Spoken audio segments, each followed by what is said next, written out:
Amoroso Padre Celestial, venimos delante de tu presencia, sabiendo que estás allí, que nos escuchas, que ya sabes las necesidades que venimos a presentarte y que por lo tanto estamos seguros que vamos a tener lo que pedimos, especialmente si lo pedimos de acuerdo a tu santa voluntad.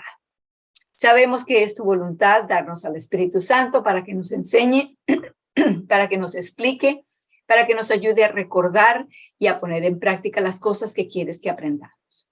Te lo agradecemos de todo corazón en el nombre de Jesús. Amén. Entonces, esta semana estamos repasando la primera mitad de los versículos, o sea, los primeros 6 o 7 de ellos. Comenzamos con Juan 15:5 y estoy segura que cuando ya les digo el texto ya saben a qué se refiere, ¿verdad? Juan 15:5, ¿cómo comienza? Yo soy la vid y vosotros los pámpanos. El que permanece en mí y yo en él, recuerde, tienen que ser las dos, ¿verdad? Las dos vías.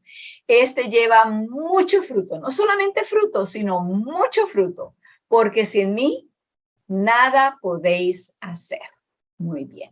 El que le sigue a este habla en cuanto a Jesús en su forma humana, igual en el mismo estado nuestro, viviendo bajo las mismas condiciones que tenemos que vivir nosotros. Y él dice en Juan 5:30, no puedo yo de mí mismo hacer nada.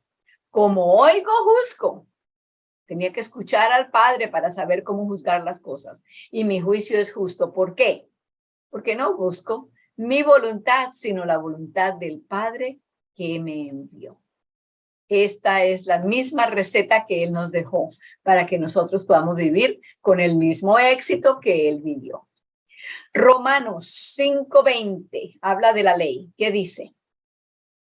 La ley entró para que el pecado abundase. Pero cuando el pecado abundó, ¿qué sucedió? Sobreabundó la gracia. Y en cualquier lugar donde el pecado abunda, sea en nosotros, sea en nuestra familia, sea en nuestra comunidad, allí la gracia de Dios también está sobreabundando.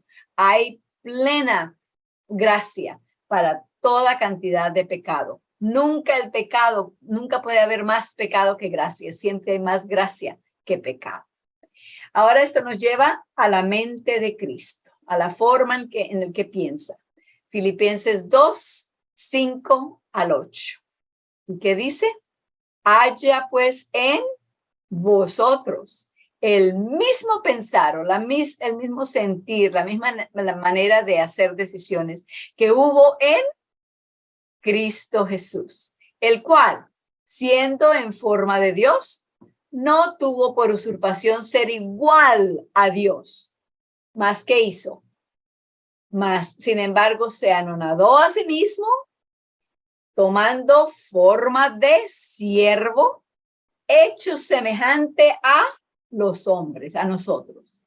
Y hallado en condición como hombre, ¿qué más hizo? Se humilló a sí mismo, hecho obediente, hasta la muerte y muerte de cruz. 7 pasos bajando, no buscando ascender, sino descendiendo en humildad, siendo siervo, que como he dicho muchas veces anterior, para nosotros siendo humanos, habiendo sido humanos y habiendo tenido nuestros papás y padres y abuelos y tatarabuelos, una descendencia y una genética humana. Sin embargo, ¿a cuántos de nosotros se nos hace fácil o nos encanta humillarnos?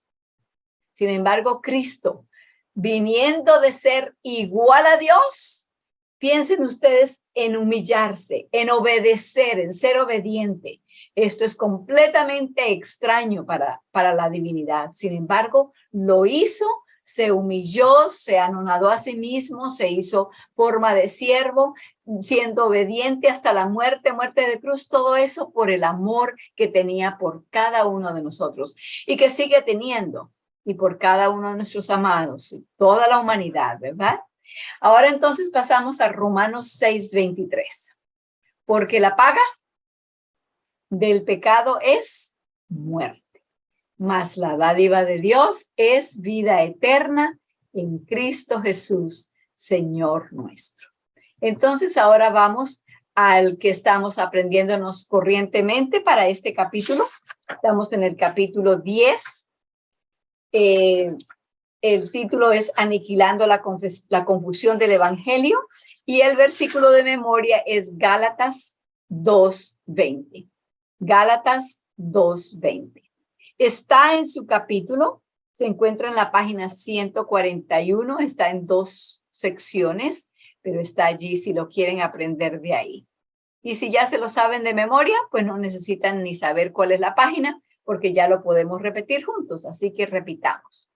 Con Cristo estoy juntamente crucificado. Ahí está una belleza de verdad para nosotros ya, porque Cristo fue crucificado solo, pero nosotros no tenemos que ser crucificados solos, sino que somos crucificados con Cristo. Nunca somos crucificados solos. Entonces, con Cristo estoy juntamente crucificado. Y vivo, no ya yo, mas vive Cristo en mí. Y lo que ahora lo vivo en la carne, ¿cómo lo vivo? Lo vivo por la fe del, no en, sino del Hijo de Dios, el cual me amó y se entregó a sí mismo por mí. Repitámoslo una vez más. Espero que ya a la mayoría de ustedes se les esté haciendo fácil repetirlo de memoria, pues ya estamos llegando al final del capítulo y pasaremos a otro y entonces tendremos uno nuevo, ¿verdad? Entonces, con Cristo estoy juntamente crucificado. Y vivo, no ya yo, mas vive Cristo en mí. Y lo que ahora lo vivo en la carne, no somos cuerpo glorificado, ¿verdad? ¿Cómo lo vivo? Lo vivo por la fe del Hijo de Dios, el cual me amó y se entregó a sí mismo por mí. Eso también nos recuerda que cuando Él se entregó, no se entregó así como por todo el grupo para que cada quien tuviera un pedacito, una milésima, una billonésima. No, Él se entregó a sí mismo por mí, por cada uno de nosotros. 100% de Él para cada uno de nosotros. ¿Ok? Entonces, sigan repasando sus versículos diariamente, semanalmente. Yo diría diariamente es mucho mejor. Así como comemos, debemos también de estar comiendo la palabra de Dios. Así que vamos a la página 136, que fue donde quedamos. El capítulo nuevamente Aniquilando la confusión del Evangelio. Quiero que comencemos en la página 135 para que entremos otra vez en el tema del cual estábamos hablando. En la página 135, el 1, 2, 3, 4, el quinto párrafo que comienza con las palabras, las escrituras nos afirman. ¿Lo ven allí? Vamos a leer ese. Las escrituras nos afirman que en esperanza somos salvos, de acuerdo con Romanos 8:24. Y esa esperanza está descrita en Gálatas 5:5 como siendo la esperanza de justicia que viene a través de la fe. ¿Y qué es la justicia? Esa es la pregunta que se hace allí. Y luego nos da la definición de acuerdo con el diccionario. Dice, en el diccionario la justicia se define como moralmente recto, sin culpa ni pecado. Así que justicia simplemente significa hacer el bien. ¿Están escuchando cada paso para que lleguemos juntos al paso final? Luego dice, y en el libro Palabras de Vida del Gran Maestro, página 312, Elena White escribe, la justicia es ¿qué? La práctica del bien. Entonces, concuerda con la definición del diccionario, ¿verdad? Justicia es hacer el bien. Y, de acuerdo con la hermana White, la justicia es la práctica del bien. Ahora vamos al siguiente párrafo, el que le sigue allí. Así que cuando hablamos de justicia por la fe, en realidad, ¿de qué es que estamos hablando? Buen obrar por la fe. En otras palabras, hacer el bien no por nuestras propias obras, no por nuestra propia fuerza, sino hacer el bien por la fe. Puede que seamos tentados a pensar, tentados a pasar por alto estas 4 palabras. ¿Cuáles fueron las 4 palabras? Buen obrar por fe. Pero en realidad son muy claras en su definición. Una vez escuché a alguien decir, si la justicia por la fe es tan importante y es la verdad central, ¿por qué tantas personas siguen hablando acerca de la comida, del vestido y todas esas otras cosas? Pues se habla de eso porque es bueno obrar, buen hacer, es la conducta, es lo que hacemos, es la manera en que vivimos diariamente. Eso es lo que es justificación por la fe. Buen obrar, buena conducta por la fe. Aún así, no culpo a nadie por la confusión, dice aquí el autor. La mayoría de los cristianos que engrandecen las obras generalmente ponen la fe a un lado y hablan acerca de la comida y el vestido más de lo que debiera. Entonces, eso es precisamente lo que estamos haciendo en este capítulo, aniquilando la confusión del evangelio. Entonces, sabiendo ya de qué estamos hablando, por favor, vayan a la página 136. Ya habíamos quedado en el penúltimo párrafo. Vamos a leerlo otra vez juntos para que entremos en lo que íbamos estudiando. El don gratuito de justicia, eso es la justificación. Y dice allí, esto viene del Camino a Cristo, página 62. Leamos juntos, por favor. Si os entregáis a Él y le aceptáis como vuestro Salvador, entonces, por pecaminosa que haya sido vuestra vida, tú serás contado entre los justos, por amor de Él. El carácter de Cristo reemplaza el vuestro y sois aceptados por Dios como ¿qué? Como que si nunca hubierais pecado. Déjenme hacerles una pregunta. ¿Les suenan esas palabras a ustedes como buenas noticias? ¿Buenas nuevas? Claro que sí.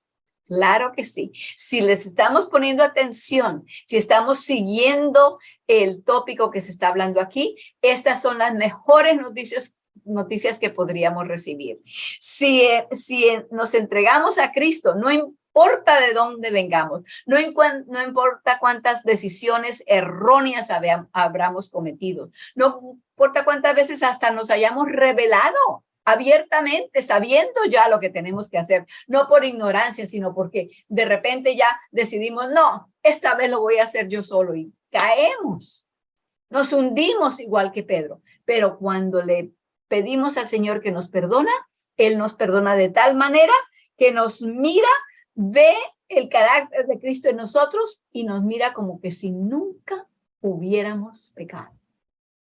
Seguimos de allí para adelante entonces. Amén, amigos. Amén. Porque cuando miro mi vida pasada, no me da ánimo. Además, se me dice que puedo allegarme confiadamente ante el trono de la gracia para encontrar socorro oportuno. Pero, ¿cómo puedo ir confiadamente ante el trono de Dios cuando soy tan decrépito? Yo hiedo. Así como dice el salmista en Salmos 38. A causa de mi locura, hiedo y la gente no quiere acercarse a mí. ¿Querrá el Dios Santo acercarse a mí? Bien, Él ya lo hizo.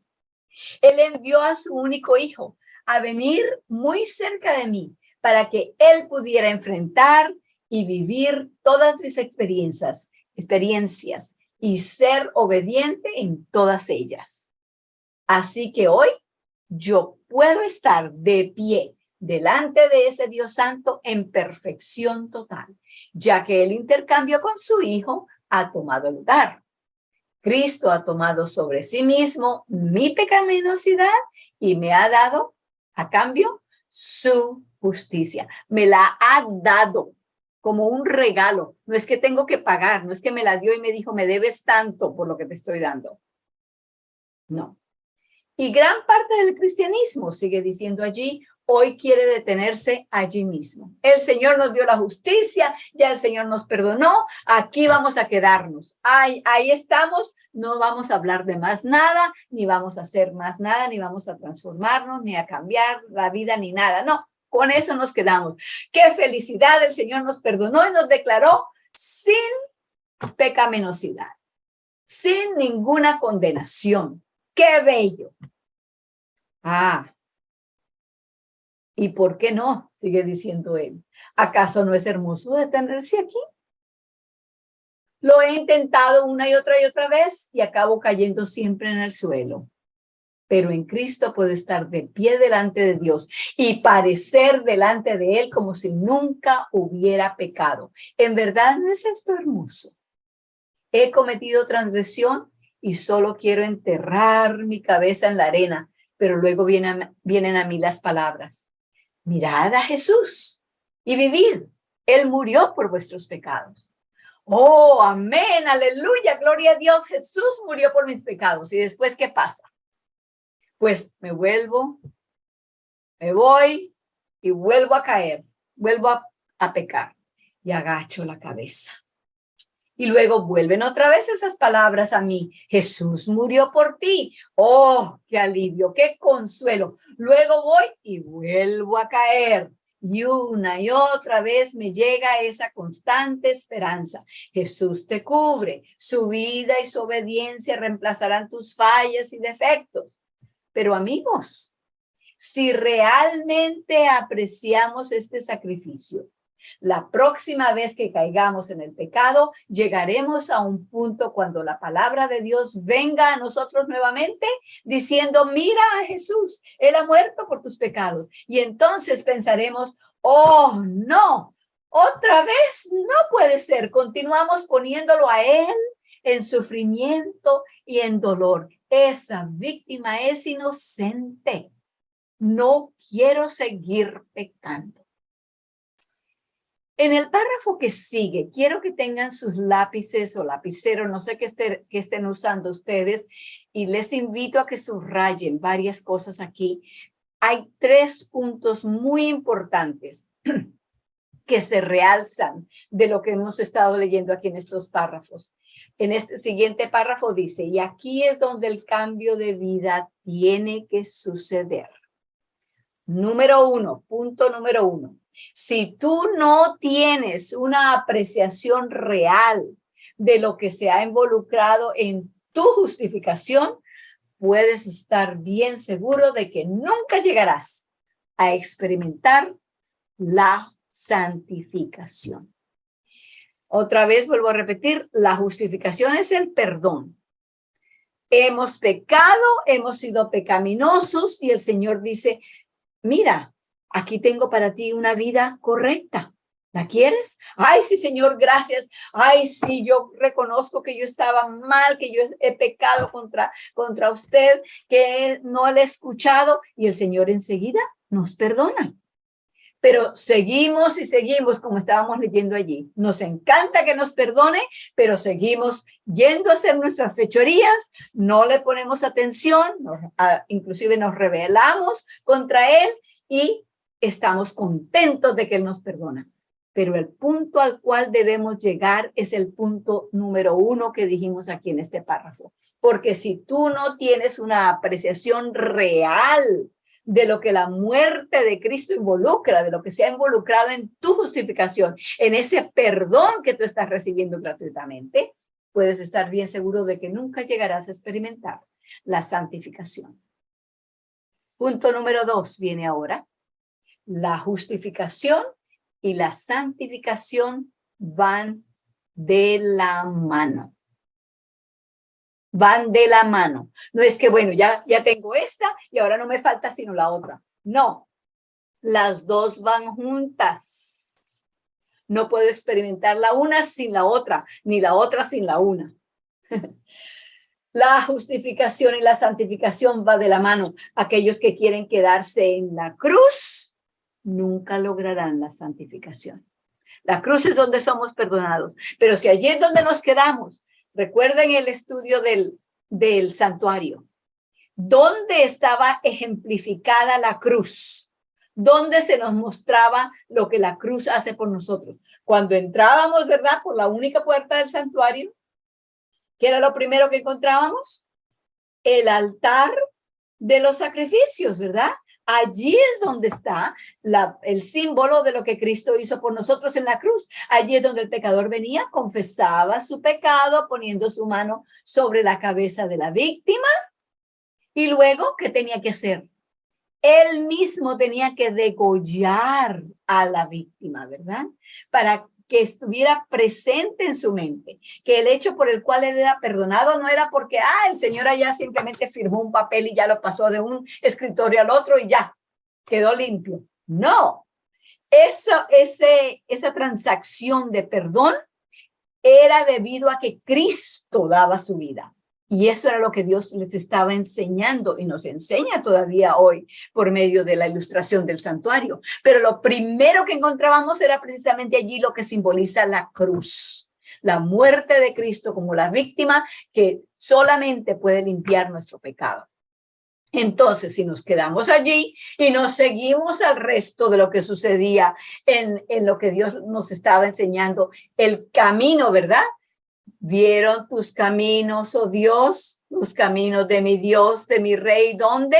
En el santuario. No nos quedemos en la cruz. Si siempre tenemos que tener presente en nuestras mentes lo que se hizo en la cruz por nosotros, pero tenemos que estar dispuestos a que lo que se hizo en la cruz por nosotros nos transforme y nos siga llevando hasta el final del santuario. ¿Qué se encontraba en el final del santuario? El arca, ¿verdad? El lugar santísimo. ¿Qué sucedía allí una vez al año? Se limpiaba totalmente todo el pecado. Recordemos primera de Juan 1:9. Repitámoslo, por favor. Si confesamos nuestros pecados, Él es fiel y justo para perdonar nuestros pecados. ¿Y qué más? Allí no acaba ese versículo, ¿verdad?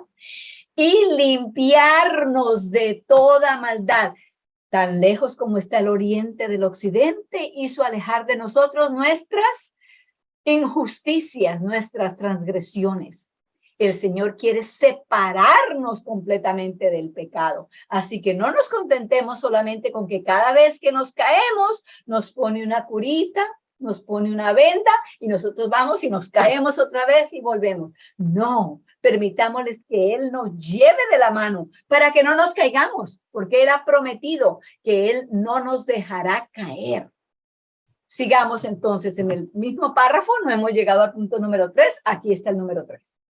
No es verdadera justificación si no hay también un cambio real de vida en consecuencia. Esa es la santificación, ¿verdad? Vuelvo a repetir el número 3. No es verdadera justificación si no hay también un cambio real de vida en consecuencia. Si todo lo que estamos haciendo y lo que esperamos seguir haciendo de aquí hasta que Cristo venga es pecar y perdonar, pecar y perdonar, pecar y perdonar, no estamos entendiendo el camino de Dios. ¿Vieron tus caminos, oh Dios? Y eso es lo que le estamos pidiendo al Señor, que veamos sus caminos. Es más allá de la cruz. Él quiere no solamente perdonarnos, sino cambiarnos, transformarnos, santificarnos, sellarnos con el carácter de Cristo. Sigamos leyendo. Pecamos y Jesús tiene que tomar mi lugar ante la muerte. Él muere, amigos. Él sufre el dolor de la muerte eterna. Esa es la paga del pecado. No solo unos minutos de agonía y luego pasar a la tumba. No, sino que sufre la sensación de condenación eterna. Jesús ha estado en el infierno. ¿Recuerdan cómo él dijo? Padre mío, ¿por qué me has abandonado? Esa separación eterna del pecador, donde ya no hay más vida. Esa separación eterna fue la que Cristo sufrió y sigue sufriendo por nosotros cada vez que nosotros pecamos, especialmente Tenemos que recordar que lo estamos haciendo de apuesta. Lo estamos haciendo porque queremos, porque ya sabemos lo que es diferente. No le estamos permitiendo a Él que nos transforme, que nos mantenga sin caída. Lo que Él quiere es separarnos completamente del pecado. Hay también, quisiera agregar aquí en esto que estamos leyendo, en este párrafo, de que Él sufre el dolor de la muerte eterna cada vez que nosotros pecamos. Porque hay personas que me han preguntado, ¿cómo entonces Cristo siente dolor allá? ¿Siente la muerte otra vez allá? ¿Cómo es eso? En el cielo no hay muerte, en el cielo no hay dolor, en el cielo. ¿Cómo es eso? Hermanos, hay una manera muy fácil de entenderlo. La mayoría de nosotros, si no somos padres, tuvimos padres. Y estamos en la edad en que comprendemos un poco más de lo que nuestros padres cargaron por nosotros, ¿verdad? ¿Cómo se siente un padre cuando su hijo tenga 5 años, o tenga 15, o tenga 25, tenga 35, 55, no importa la edad que tenga? Pero cuando el hijo hace una mala decisión, cuando escoge lo que no debe escoger, cuando hace lo que no debe hacer, y que sabemos que lo saben que no debe hacerlo, ¿cómo nos sentimos nosotros como padres? ¿No se nos arranca el corazón mismo? Entonces pensamos que Cristo se va a sentir diferente cuando nosotros pecamos, sabiendo lo que le ha costado a Él el perdón de nuestras faltas.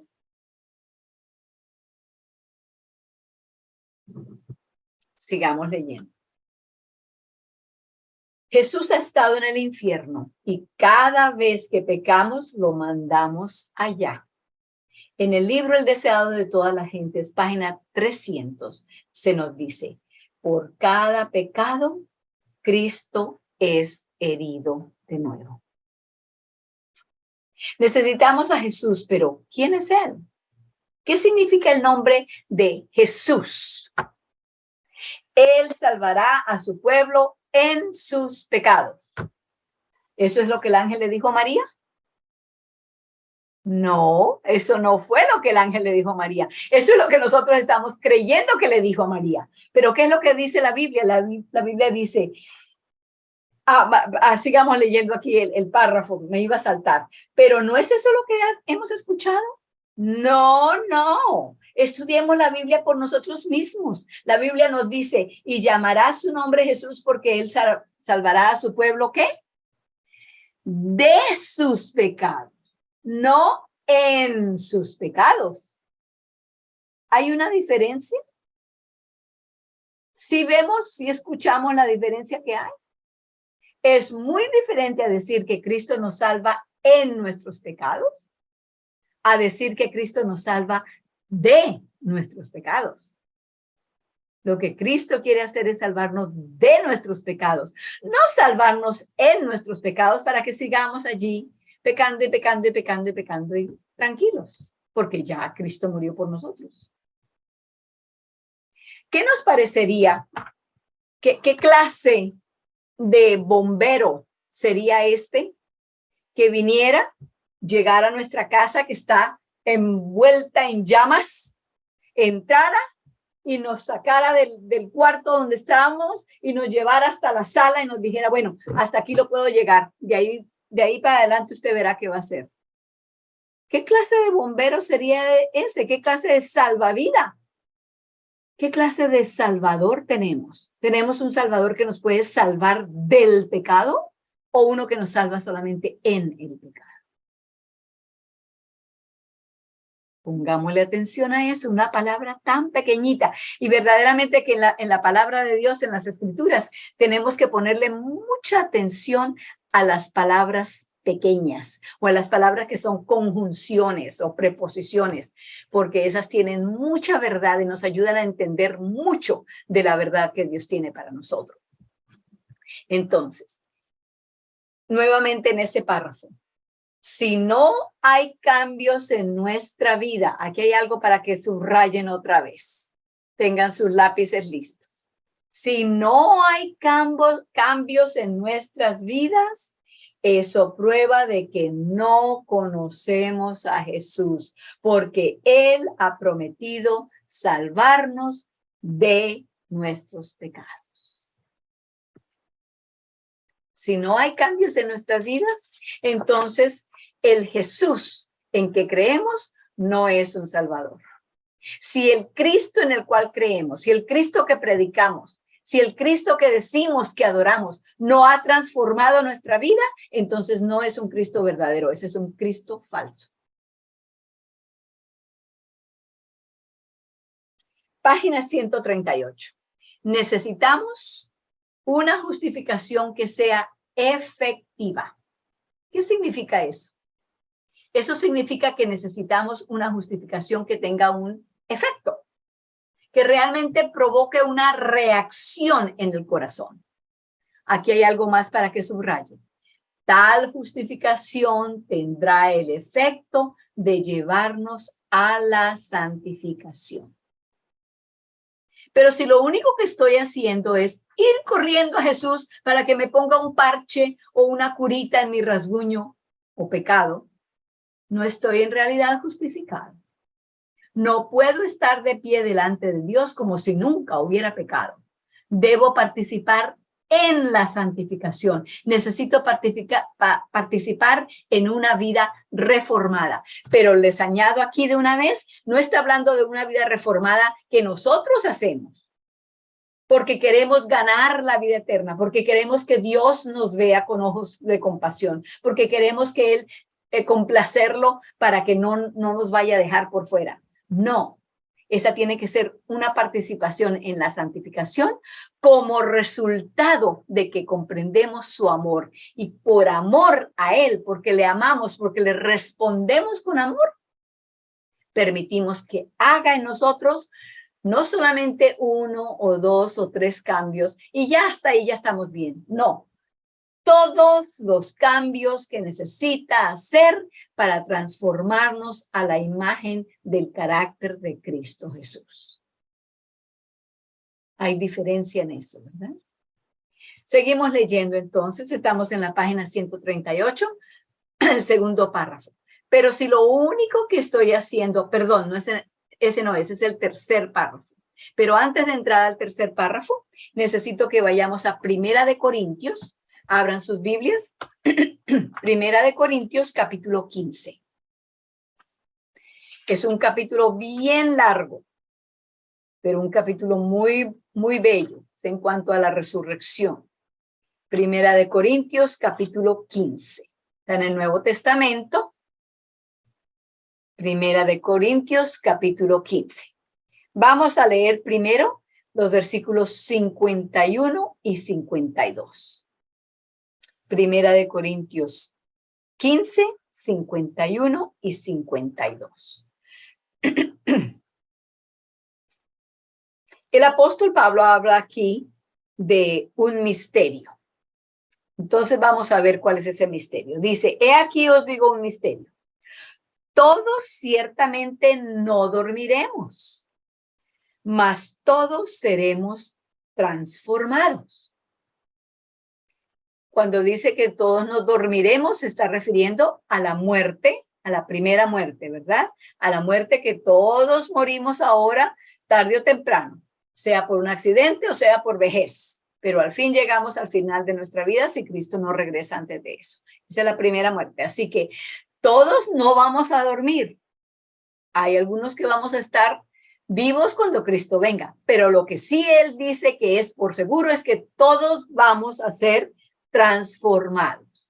Ahora, aquí es donde viene el problema. Por eso quiero que leamos despacio el 51 y el 52. Aquí viene el 52. Y nos dice cuándo seremos transformados. Y dice, en un momento, en un abrir de ojo, al final, a la final trompeta, porque será tocada la trompeta y los muertos serán levantados sin corrupción y nosotros seremos transformados. Habla de transformación. ¿No era de eso que estábamos hablando aquí, de la transformación, de la santificación? ¿Es la misma cosa que está hablando aquí? Porque si esa es la transformación de la cual hemos estado hablando, entonces no va a ocurrir hasta que Cristo venga. Porque dice que en un abrir y cerrar de ojos, a la final trompeta, los muertos serán resucitados y nosotros seremos transformados. Ahí está la transformación. Hermanos, tengamos cuidado que entendemos lo que la palabra está diciendo. Esta no es la misma transformación de santificación que hemos estado hablando en nuestro estudio esta noche. ¿Por qué sabemos que no es lo mismo? Miren ahora sí el versículo 53. Dice, porque es menester que esto corruptible sea vestido ¿de qué? De incorrupción. Y esto mortal sea vestido de inmortalidad. Eso no va a suceder hasta que Cristo venga, pero esa no es la transformación de la cual estamos hablando. Aquí estamos hablando de la transformación de nuestro carácter. Y hermanos, quiero hacerles muy claro que esa porción de las escrituras que acabamos de leer es muy mal entendida. No solamente mal entendida, sino es muy mal enseñada, muy mal predicada en muchos círculos. Círculos tales como, por ejemplo, entre los protestantes, los hermanos protestantes, los hermanos evangélicos, pero también aún entre círculos donde no debería predicarse de esa manera, donde debería de haber más comprensión, más entendimiento de la palabra de Dios, aún así se sigue predicando. Hermanos, tenemos que permitir que el Espíritu Santo abra nuestros ojos a la realidad, a lo que la palabra de Dios está enseñando, porque dice luego en el versículo 54, y cuando esto corruptible fuere vestido de incorrupción y esto mortal fuere vestido de inmortalidad, esa es la transformación de ese día, ¿verdad? Entonces se efectuará la palabra que está escrita. Sorbida es la muerte con victoria. Por ahora, hermanos, todavía la muerte nos alcanza si Cristo no viene. Pero claro, hay victoria sobre esa muerte. Pero si estamos esperando hasta el día en que Cristo venga para la transformación de la cual estamos hablando aquí, de la santificación, de tener el carácter de Cristo, no va a ser ese día. Para ese día, si estamos esperando hasta que ese día venga, vamos a estar demasiado tarde. Porque la transformación de nuestro carácter que Cristo quiere hacer, el apartarnos del pecado tan lejos como el oriente está del occidente, eso tiene que suceder aquí y eso tiene que suceder ahora. Porque si no, cuando la trompeta suene, no la vamos a escuchar. No la vamos a escuchar. Entonces, leamos ahora el siguiente párrafo de la página 138 donde estábamos leyendo. Dios no nos cambiará el carácter cuando Cristo venga. No importa cuánto nos guste creer que es así como lo va a hacer. Como ya les he relatado, crecí pensando que así era como él iba a ser y estaba muy orgulloso de ser un adventista del séptimo día porque mi nombre estaba escrito en el libro de la iglesia y como mi nombre estaba en ese libro, pensaba que mi nombre también estaba en el libro del cielo y que por lo tanto, cuando Cristo viniera, yo me iría con él. Hasta que un día un amigo me dijo, Cameron, no hay carros de carreras en el cielo. Cameron, no hay rock and roll en el cielo. Dios no te cambia en un instante. Dios no fuerza tu voluntad. Y a partir de ese día mi vida cambió. Fui a casa y dije, Señor, ¿qué debo hacer para ser salvo? Y me dijo lo que le dijo al joven rico. Vende todo lo que tienes, toma tu cruz y sígueme. Miré mi televisor y reproductor de DVD nuevos. Miré mi PlayStation, la de jugar videos, juegos de video. Dejé la Biblia a un lado y prendí la televisión. Pero al final no pude silenciar mi convicción. Lo que necesitamos hoy es una religión inteligente, no una religión emocional, no una religión de bandas adhesivas, Necesitamos una solución. No quiero seguir pecando. No quiero tener que lidiar constantemente con esta convicción del pecado y esta mala conciencia. Y Dios no quiere que sigamos así tampoco. Es por eso que Él proveyó el proceso de santificación, la forma en que podemos cesar de pecar, dejar de pecar. En Filipenses 2:12 se describe nuestro trabajo.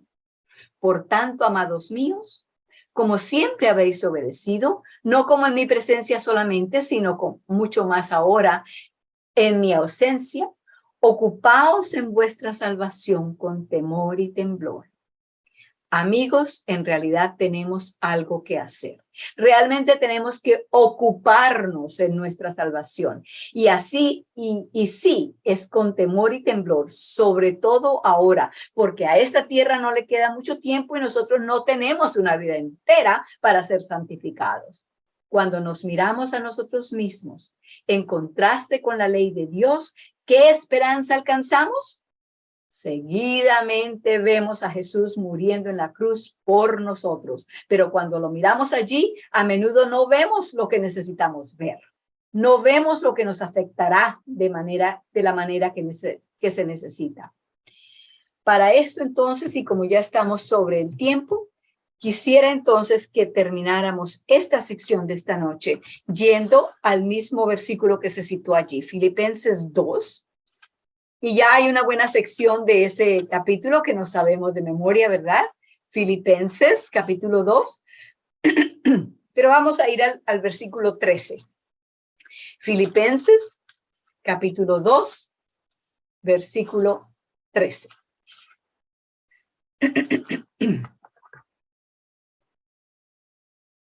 Leamos, y si tienen sus Biblias abiertas, me encanta eso, porque entonces pueden subrayar, pueden tomar notas, pueden hacer flechitas, lo que necesiten allí. El versículo 12 decía, como leímos en el libro, por tanto, amados míos, como siempre habéis obedecido, no como en mi presencia solamente, sino mucho más ahora en mi ausencia, ocupaos en vuestra salvación con temor y temblor. Pero quiero que noten una cosa, que el versículo 12 no termina con un punto. Termina con un punto y coma o en otras versiones con 2 puntos. Porque el versículo 13 tiene que ver con el versículo 12. Porque si vamos a ocuparnos de nuestra salvación con temor y temblor, no es por nosotros mismos, no puede ser por nosotros mismos, sino para qué vino Jesús. Por eso el versículo 13 termina ese pensamiento diciendo, porque Dios es el que en vosotros obra. Así el querer como el hacer por su buena voluntad. Así que, hermanos, lo que tenemos que hacer nuestra parte es permitirle que Él haga lo que dice que Él puede hacer. Puede hacer tanto el querer como el hacer, porque, hermanos, ni el querer lo podemos dar nosotros mismos. Ni eso podemos. Así que tenemos que depender de Dios completamente, tanto para el querer como para el hacer, tanto para el empezar como para el terminar, tanto para todo lo que va en medio entre el comienzo y el final. Dios no viene y comienza en nosotros la obra y luego nos deja para que lo hagamos nosotros solos. Dios dice que Él es el alfa y el omega, pero lo que tenemos que recordar es que Él no solamente es el A y la Z, sino todas las otras letras del medio también. Él es tanto el alfa y el omega como todo el resto del alfabeto. Por nosotros no podemos hacer nada. Y Él pone en nosotros, ha prometido, tanto el querer como el hacer, por su buena voluntad. Buenas noticias. Yo diría que sí. Diría amén, Señor, que así sea en mi vida, que así aniquilemos la confusión del evangelio. Entonces, amén. Los invito para que nos arrodillemos para cerrar con una oración.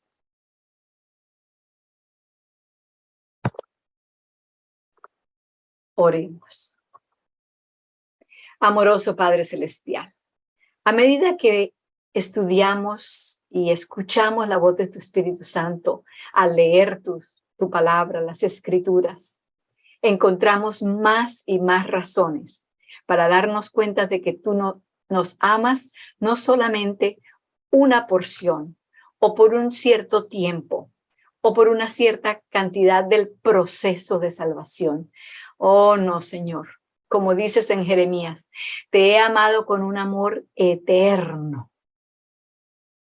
Señor, ayúdanos para que creamos que tú puedes hacerlo. Eso es número 1. Y número 2, te permitamos que lo hagas. Yo diría que hay un número 3 también. Te permitamos que tú nos des tanto el querer como el hacer de tu buena voluntad. Ayúdanos, Señor, a mantener muy claro en nuestras mentes que por nosotros no podemos, ni un poquitito, pero que tú sí lo puedes hacer. Pero para esto tenemos que permitirte que lo hagas porque tú no forzas nuestra voluntad. Gracias, Señor. Gracias, gracias de todo corazón. En el nombre de aquel que lo hizo posible, Cristo Jesús.